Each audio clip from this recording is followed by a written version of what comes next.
lá em Divinópolis, um vigilante, e hoje de manhã estava ouvindo o jornal do Alterosa, né?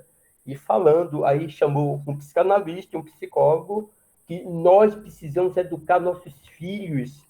Educação começa em casa, vai para a escola como uma extensão, sabe? Então, nós precisamos descobrir aquilo que o aluno sabe, começar com fatos e ideias que são familiares aos alunos, não é contar casos que talvez sejam bizarros para as crianças, tá? Como já falei aqui, né? Nunca chamar o pecado de negro. O pecado não é negro, o pecado é sujo, é isso? Começar com fases e ideias são familiares.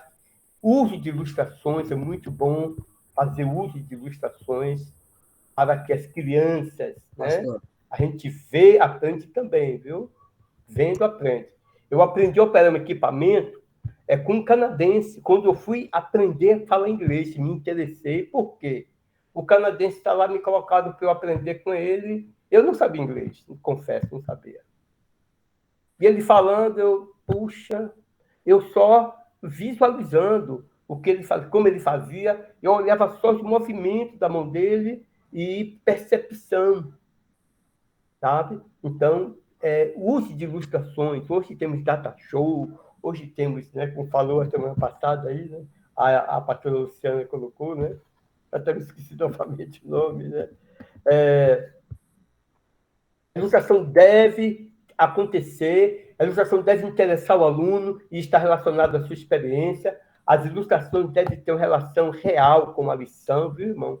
E evitar o excesso de ilustrações, porque dá um upload, dá uma confusão mental, dá uma sobrecarga na mente, sabe? Pouco a pouco a gente vai orientando nossas crianças, principalmente na escola dominical, tá? Letra E. Evite o uso de ilustração evite o que causa má impressão. Muito cuidado.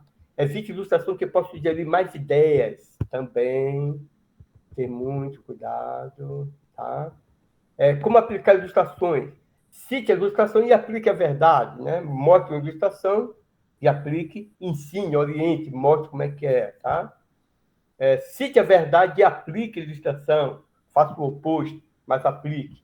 Organizar a matéria de tal modo que cada passo leva o passo seguinte, preceito sobre preceito, regra sobre regra, como diz lá em Isaías. Relação.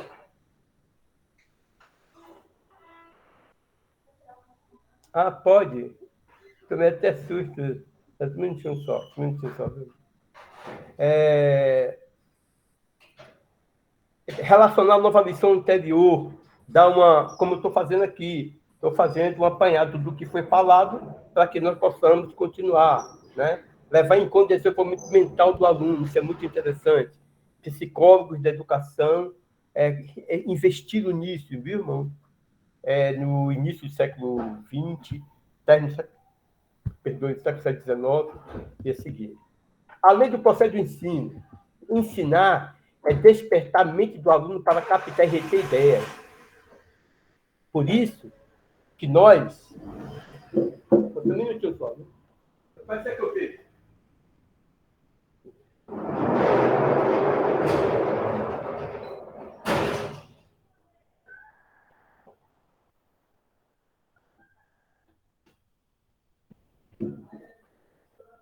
Vamos. A gente prega toda semana a mesma palavra, anos e anos, anos e anos. A mesma palavra. É isso? Para quê? Para que a verdade fique retida dentro de nós. Né? Como diz a palavra, né? Salmo 119, se não me engano, né? Escondi a tua palavra no meu coração para não pecar contra ti. Olhe, porque foi falando, falando, falando. Então, o ensino na igreja é muito importante. O ensino na igreja é necessário ter momentos para nossas crianças, irmãos. Os jovens também, tá? Número 1. Se alguma pergunta tiver, irmão, pode dar um ok que eu paro aqui, tá bom? Número 1, o alvo desta lei é fazer do aluno um descobridor de verdade. Baseia-se na premissa de que o próprio aluno é quem faz a aprendizagem. Esta lei diz respeito aos meios empregados pelo professor para despertar as atividades que o aluno empreende por conta própria. Tudo bem? Isso, mais uma pessoa chegando, Emanuele. Deus abençoe, Emanuele. O O pastor, professor, para observar essa lei, deve pastor, estabelecer com clareza na sua mente o que ele deseja que o aluno aprenda. Tem que não falar aleatório, não falar assim, coisa para não encher a cabeça de Bíblia, não. Você vai falando pouco a pouco, vai orientando, vai mostrando o caminho. Por isso que existe o ensino sistemático. É o que nós estamos estudando aqui. Qual é a teologia sistemática? Teologia, cristologia, antropologia, tudo isso nós estamos pegando um assunto que está na Bíblia, estamos, né, dissecando pouco a pouco, tá? É despertar o interesse no aluno. Mande ele fazer, faça parte, pergunte, tá? Faça perguntas, porque o aluno vai se interessar, crie, né? Mande ele imaginar. Enquanto você me ouve, isso aqui é uma palavra que está, isso é uma técnica que está dentro da PNL, Programação Neurolinguística, viu, irmão? Dentro da neurociência. Enquanto você me ouve, você pode imaginar, você vivendo isso que eu estou falando, na época de Jesus, de Pedro, sabe? De Daniel, você conta o fato, imagine. A mente da pessoa vai levar a essa imaginação, irmão, viu? Tá? Reprimir sua própria impaciência e o desejo de contar tudo que sabe. Eu já falei isso aqui, irmãos. Sempre tem um gosto de quero mais. Não é? A Bíblia diz que por muito falar, você não vai salvar a humanidade, viu, irmão? Tem gente que o culto acaba às 9 horas, ele fica até 9h10, 9h15. Não, foi o Espírito Santo que mandou. Lei do engano, o Espírito Santo é ordeiro. Que a Bíblia diz, 14 de 1 Coríntios, tudo com ordem de decência. É isso? Ok? Dá ao aluno tempo para pensar. Dá ao aluno.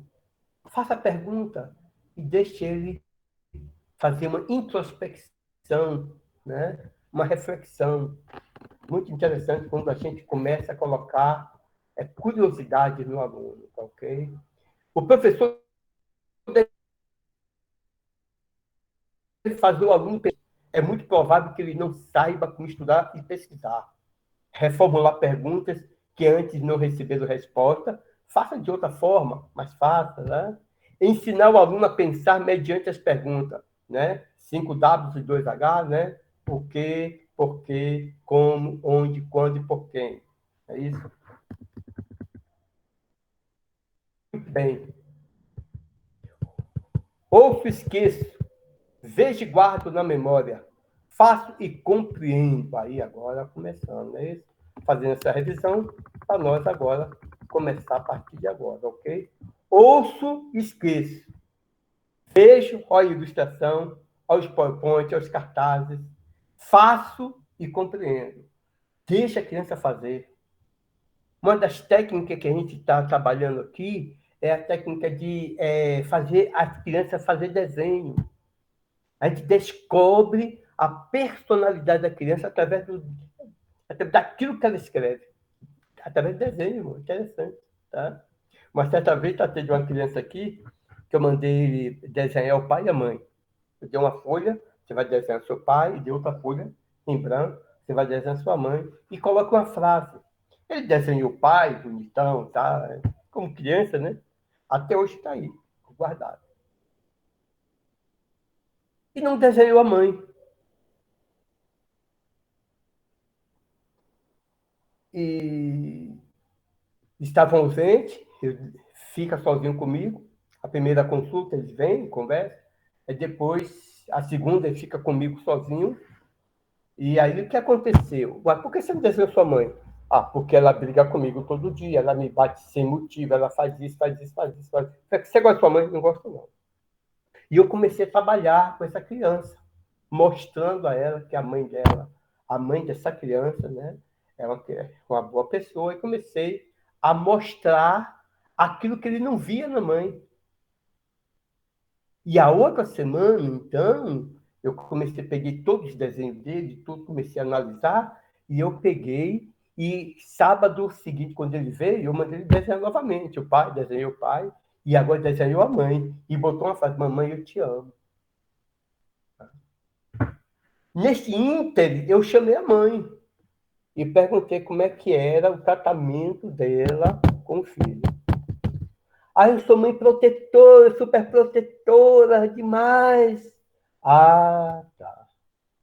Chama-se mãe narcisista, sabe? O filho tem 30 anos, ela quer dominar o filho, quer mandar no filho, quer dominar o filho. O filho não tem liberdade. Outra quer com depressão, que a criança não tem tempo de brincar. Vai para a escola, depois vai para aula particular, depois vai para a aula de judô, depois vai para a aula de música, depois vai... Não tem tempo. A criança com 8 anos, 9 anos, 11 anos, desculpa, 11 anos, cai em depressão. Me chamaram, foi em Santa Bárbara, e eu fui conversar com essa criança e percebi isso.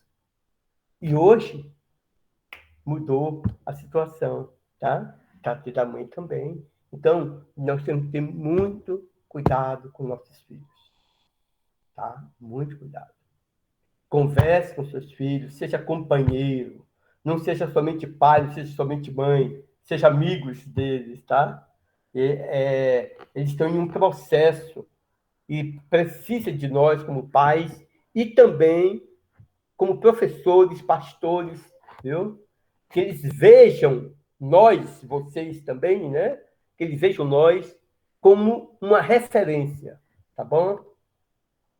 A lei do poder de aprendizagem. Essa lei está da maneira pelo qual o aluno deve empreender atividade.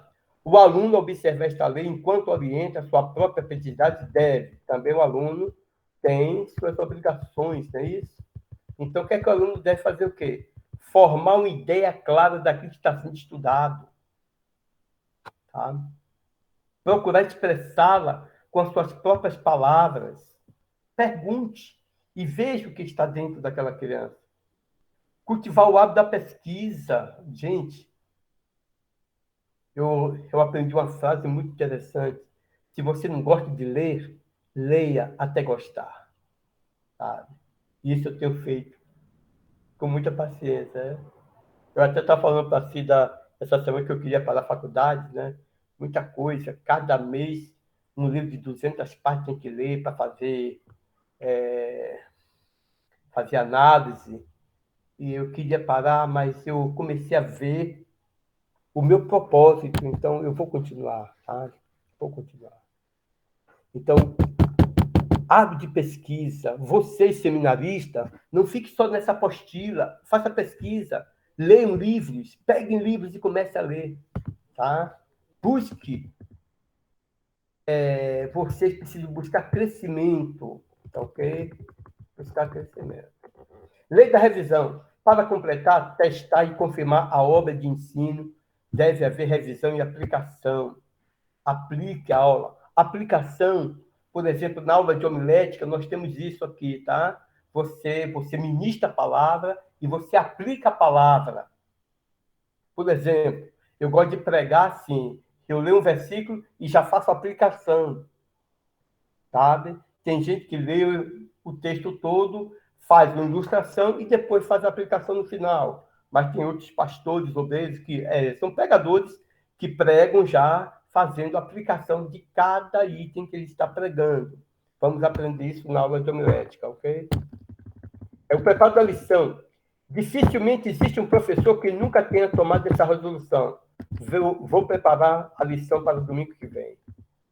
Muitos cumprem essa promessa que faz a si mesmo, mas outros continuam empregando o mesmo modo descuidado e ineficiente de preparar suas lições.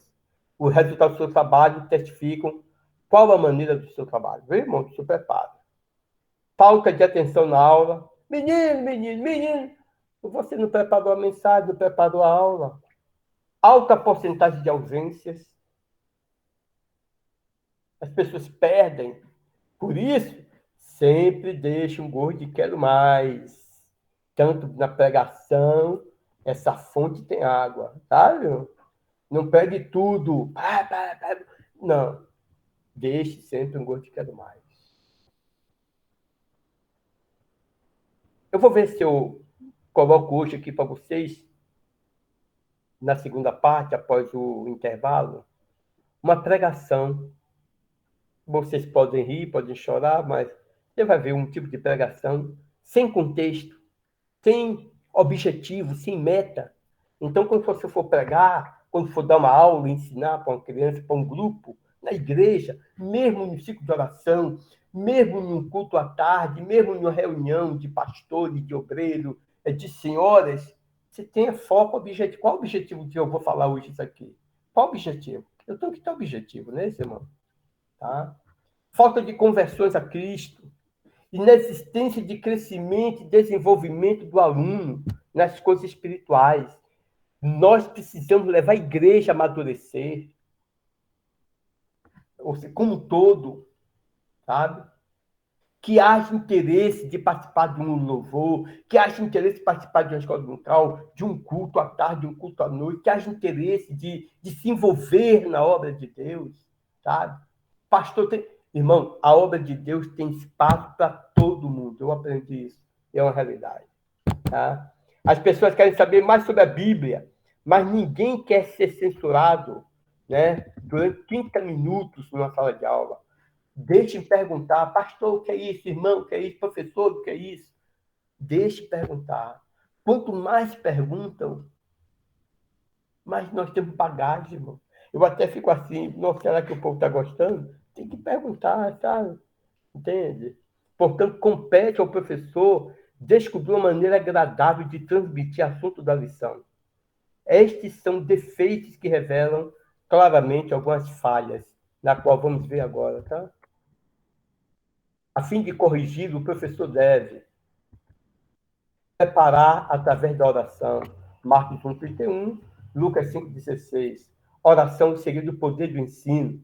A oração é que o coração do professor se prepara e, através da oração, é que seu ministério se desenvolve. O professor não somente ora pedindo benefícios pessoais para o seu trabalho de ensinar, ora também em favor dos seus irmãos.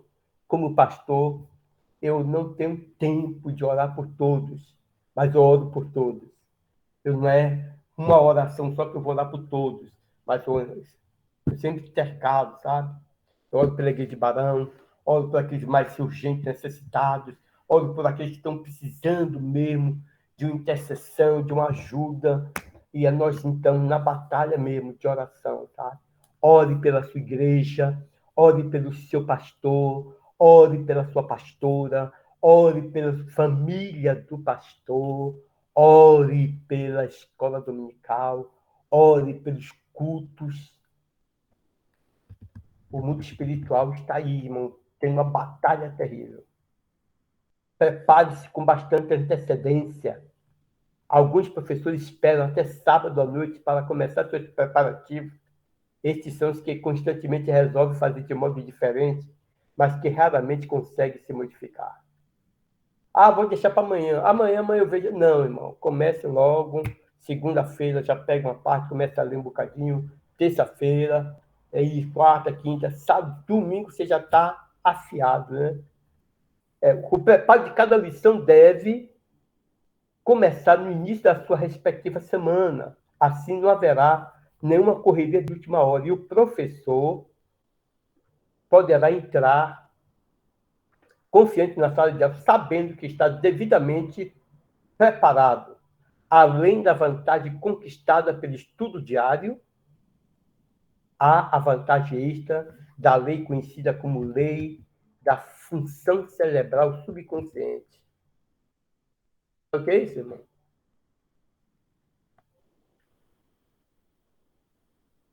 Função cerebral consciente. O subconsciente nos ajuda muito. Depois de havermos feito um estudo árduo e consciente do assunto, nossa mente continuará inconscientemente, independente de você querer ou não, trabalhando na questão enquanto dormimos ou cuidamos de outras coisas. Eu estou no trabalho com crianças, irmão.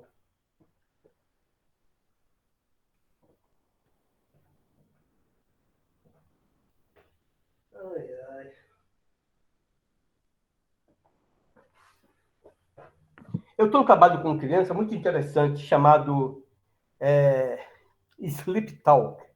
Sleep Talk são duas palavras em inglês que é conversando dormindo. Você tem crianças pequenas aí em casa? Eu tenho um seminário disso aqui, sabe? Até, até conversei com a Raquel, não sei se ela está continuando a fazer isso.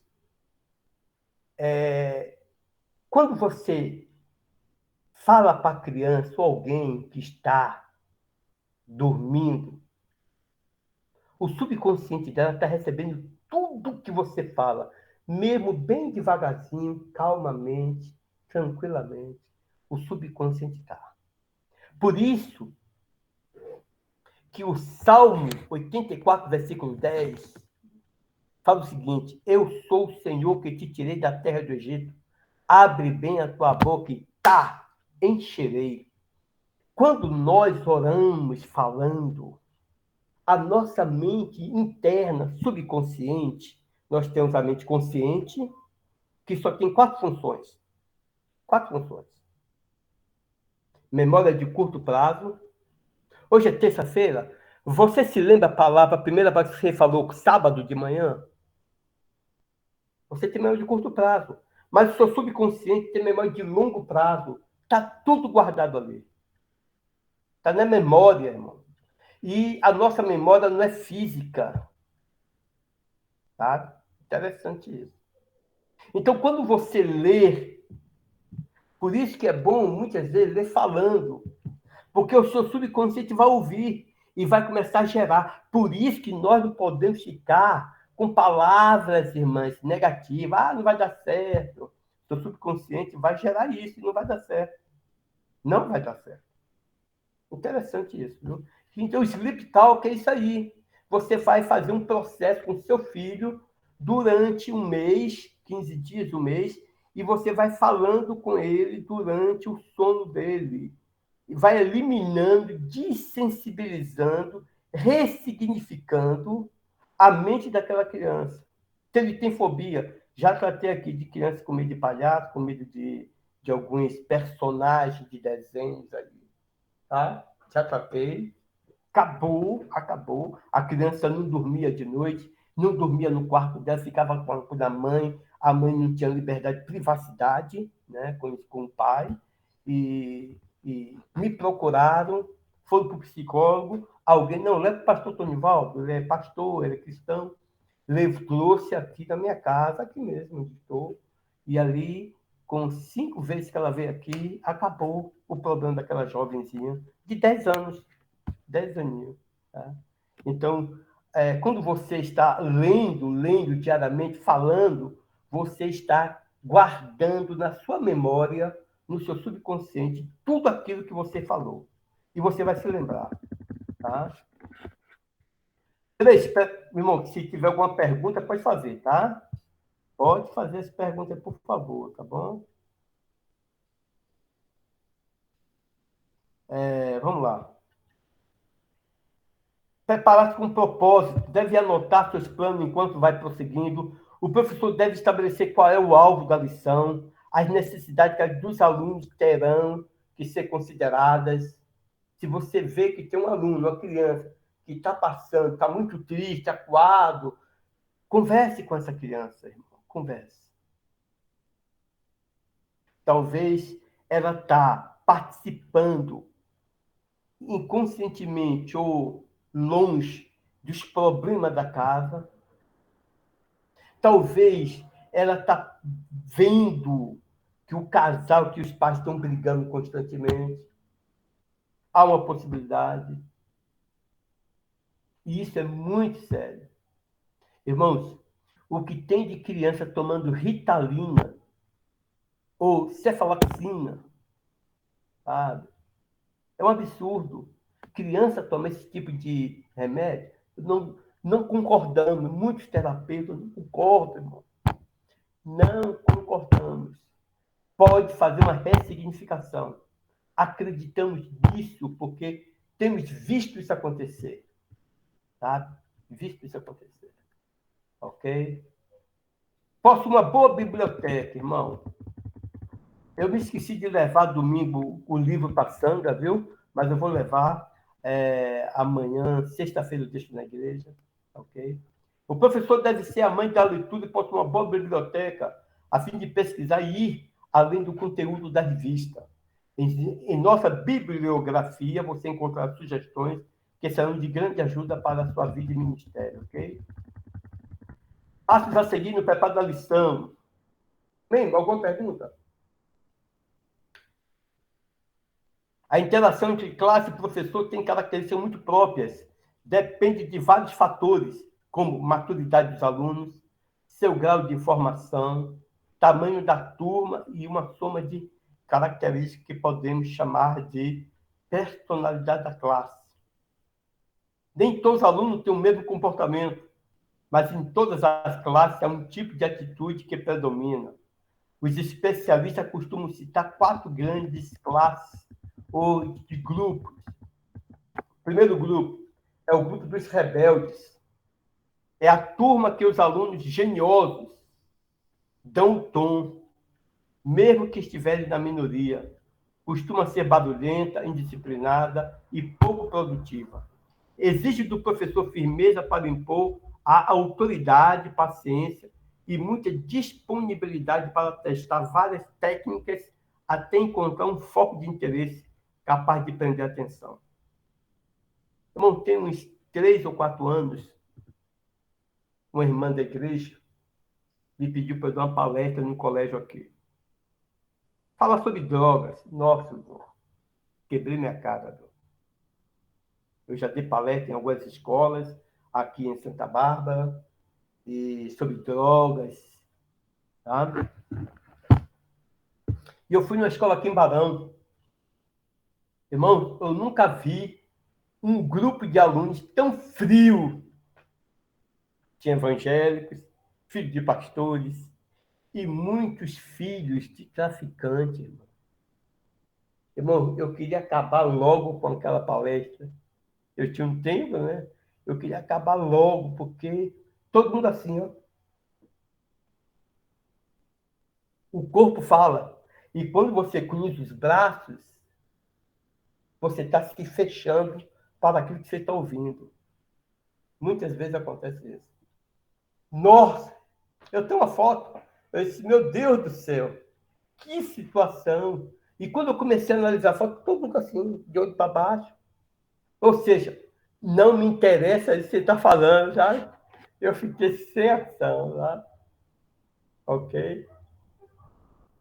Existe aquela turma ansiosa, aquela turma interessada, na qual os alunos nunca ficam satisfeitos, querem sempre mais.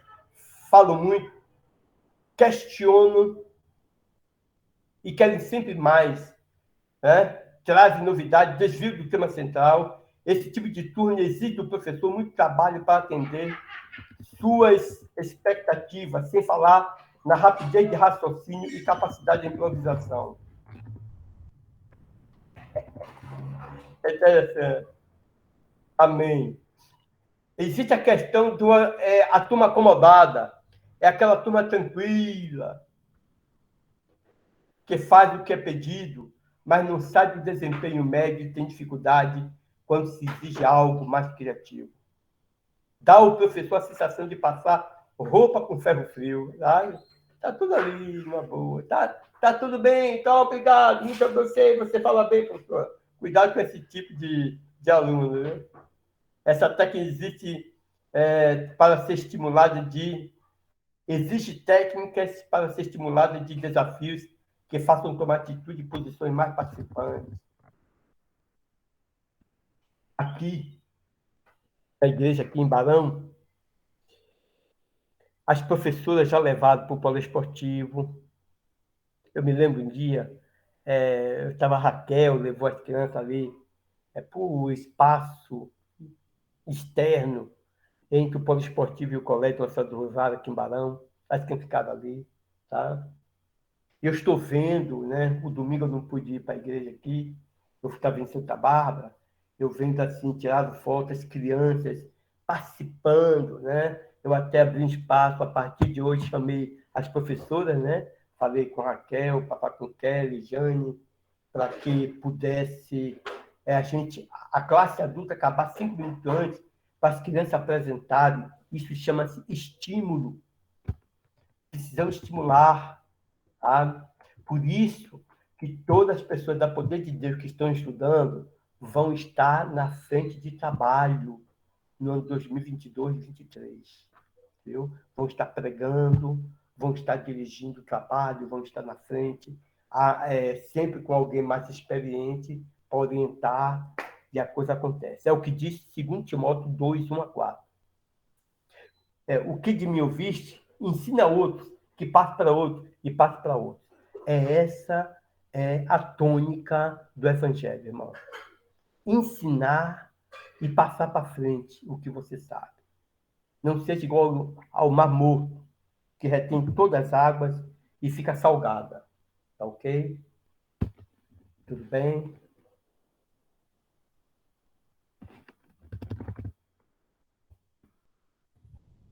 Existe também a turma imatura, a turma que trata a escola como uma extensão da própria casa e tem que estabelecer uma relação de parentesco com o professor. Tia Kelly, tia Jane, tio Tony, tia A, tia Luciana, tia Roseline, tia Bruna. Ô, tio Bruno. Pronto, acabou você. Ô, tia Vânia. Acabou, irmão. Ô, tia Flaviane. Sabe? Ô, tia Duda. Costuma ser imaginativa, mas tem dificuldade para transformar isso em objetivo. O professor deve tomar cuidado para não infantilizar ainda mais os alunos e estimulá-los a serem independentes, irmão.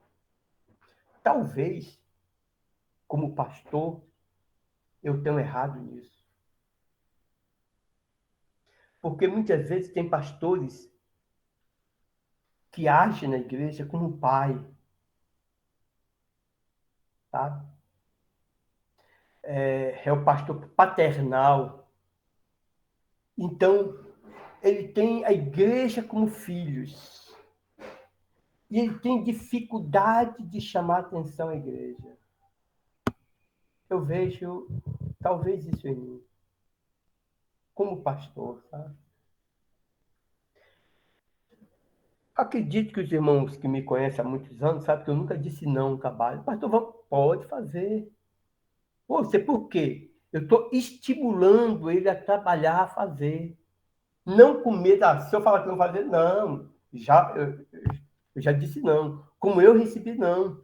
Uma vez o pastor Guedes, né? Logo que eu cheguei na Nova Jerusalém, o pastor Guedes, vamos fazer um culto de, como é que eu falei? Um culto de para trazer os desviados. Ele falou, não. Eu tomei um susto, né? Ele depois me explicou. Porque as pessoas que tinham saído da igreja na época, eu estava chegando recente, não sabia, foi que deu os maiores problemas na igreja. Foi os que deu os maiores problemas, irmão. De roubo e de tantas coisas. Quando ele me explicou, aí eu compreendi. E isso aconteceu comigo e com hoje, que hoje é pastor Sherlon, um seminarista que hoje está pastoreando a igreja lá no Vale de Jequitinhonha. Sherlon, pô, pastor, vamos fazer isso assim, assim não, Sherlon. Ele ficou também assim, depois fui chamar ele, assim, não, pastor, muito obrigado. Aí eu fui lá pregar na cidade onde ele está pastoreando. Ele falou, aqui é o meu pastor, que eu aprendi muito com ele. O que eu tenho, que eu passo para vocês, aprendi com ele aqui. Então, irmãos, saiba dizer não para os seus filhos, alunos, ovelhas, quando você vê que não vai haver uma edificação na vida da igreja e da própria pessoa. Tudo bem? Leia previamente a série de lições. Aprender por unidade é muito mais fácil do que aprender por parte por parte, meu irmão. Assim sendo, a série de lições usualmente encerra um tema e um propósito global. Uma série constitui uma unidade. Cada lição dentro da série tem um propósito específico que se relaciona ao propósito global. Desta forma, nenhuma lição deve ser planejada sem dizer respeito às demais aulas. Pelo contrário, deve haver um exame prévio da série inteira. O professor poderá, por este método, dominar o conteúdo e propósito geral da unidade e transmiti-lo aos alunos. Cada lição passará então, a ter mais significado para os alunos que, por sua vez, perceberão o quanto ela contribui para o tema da unidade. Mas eu tenho uns 9 minutos aqui. Eu vou encerrar aqui, daqui a pouco voltaremos. Não agora, tá? Eu tenho mais 7 minutos. Letra B. Domine a lição específica. O professor não somente conhece a lição, deve conhecê-la de tal maneira que possa levar outro a conhecê-la. É necessário o perfeito domínio e preparo da lição. Vou falar uma coisa aqui com muita propriedade e com muito cuidado.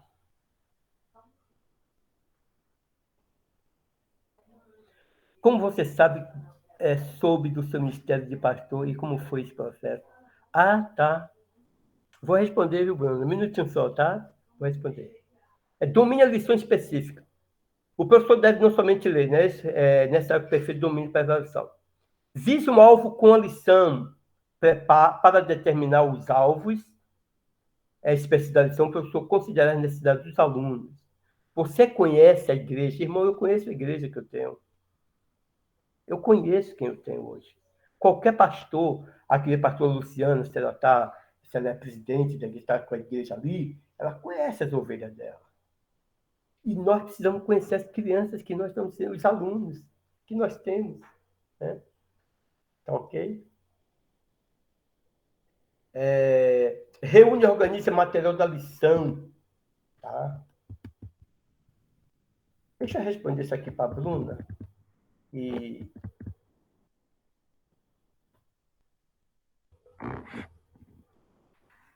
Bruna, existem alguns caminhos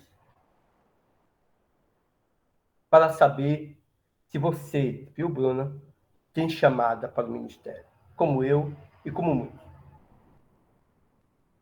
Nós da Batista, vou dizer assim, da Batista, quando vamos fazer exame a pastor, né, a gente passa o seminário, como eu passei, e depois faz uma carta à igreja, faz uma carta à convenção, no caso da Batista, para que, apresentando o candidato para o ministério pastoral.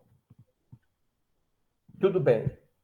Aí faz uma sindicância, vem um grupo de pastores na cidade, vai na casa de alguns irmãos. Quem é Tonivaldo? Sabe? Vai na loja, Tonivaldo tem algum débito aqui, ó. Ele tem débito, mas está pagando tudo. Então, ele está kit, está tranquilo. Né? Então, faz essa sindicância.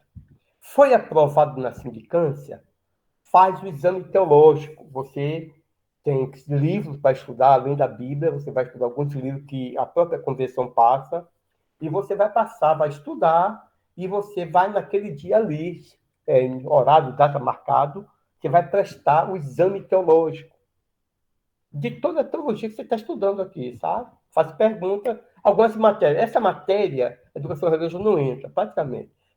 Entra mais cristologia sobre Deus, anjos, escatologia, todas essas matérias mais aprofundadas, faz a pergunta. Você foi aprovado? A partir daquele dia, você já é um pastor, uma pastora ordenada, na qual você vai ficar.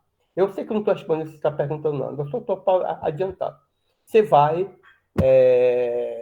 ficar um ano sobre o responsável de um pastor, talvez o seu, ali, prestando relatório. E um ano depois, ou 2 ou 3, depende do seu exame, qual foi a nota que teve. Eu fiquei um ano só. E depois você vai exercer o ministério. Agora, qual é o processo, você perguntou? Tem 3. 3. Uma, se você está em uma igreja, numa congregação, nós batistas entendemos assim, tá? Se você está em uma congregação, você está trabalhando no obra do Senhor, a igreja está vendo, porque a igreja é o corpo de Cristo. A igreja está vendo. O pastor está vendo também. E outra coisa mais ainda importante é a convicção que o Espírito Santo te chamou para esta obra. Por isso que no exame, eu já fiz vários exames de vários candidatos, eu sempre fui chamado para fazer exames de candidato, voltam para mim as matérias mais difíceis, e é um terror, porque as pessoas me veem com o olho, opa, teve um dia que, opa, Mané aí, Mané, rapaz, estou fazendo perguntas daqui, da teologia, da apostila, sabe? Da apostila. Eu vou passar para vocês a apostila, tá? Vou passar, das perguntas. Eu fiz, como eu fiz, e outra coisa, viu? Então, são 3 chamadas, são 3, é o processo. Você ter convicção da sua chamada, viu, Bruno? Você ter aprovação da igreja, a igreja está vendo que você tem chamada, o pastor está vendo, e o Espírito Santo te confirma. A Bíblia diz em Gálatas, o Espírito Santo testifica ao nosso espírito. Olhe, não é com a alma, é com o espírito. Viu? Que somos filhos de Deus. Aí, Bruna, quando faz a pergunta, eu já vi isso, e o candidato foi reprovado. Quando o candidato é reprovado, ele fica 6 meses e volta novamente para fazer o exame. Tá? Me fala sobre sua chamada. Ah, o irmão me revelou. Já cancelou. Meu filho, aqui não tem revelação. Deus me revelou. Não. Você tem que ter convicção. Eu, menina, você tem que ter convicção de que o Espírito Santo está contigo, que tem essa chamada para o ministério. Invista em você. Se você tem chamado para o ministério, fique só para você. E deixe que o Espírito Santo ele vai manifestar, mostrar à igreja. Ela é uma ministra. O que aconteceu com Paulo? Quando aparece para Barnabé, todo mundo ficou com medo. O Espírito Santo falou com Barnabé, esse é um vaso escolhido para levar meu nome aos gentios. Ó, entende? Bacana. Então, nunca diga que o Espírito Santo me revelou, um irmão profetizou para mim que eu já perdeu. Você tem que ter essa chamada, você e Deus. Não é? O irmão falou, muitas vezes pode ser uma barganha que as pessoas fazem, sabe? E não é bom fazer isso, viu? Então, esse é o processo do ministério. Ter convicção pessoal. Eu, quando fui para o seminário, em Belo Horizonte, aqui, em 1995, 96, 97, eu tinha convicção do que eu queria. A igreja viu o meu desempenho, que eu pregava, eu fazia, estava lá na igreja, sabe? Como até hoje, viu, menina? Até hoje. Depois de 30 anos de ministério. Estou aqui. 28 anos, desculpa, 28 anos. Então, eu estou aqui, tá? Visitei ontem, visitei hoje, eu já fui em Santa Bárbara visitar, vou amanhã em Santa Bárbara fazer visita, sabe? Vai encerrar agora, viu? Vai encerrar. Amém? Daqui a 15 minutos estamos aqui, viu? 9h15, voltamos, viu, Bruno?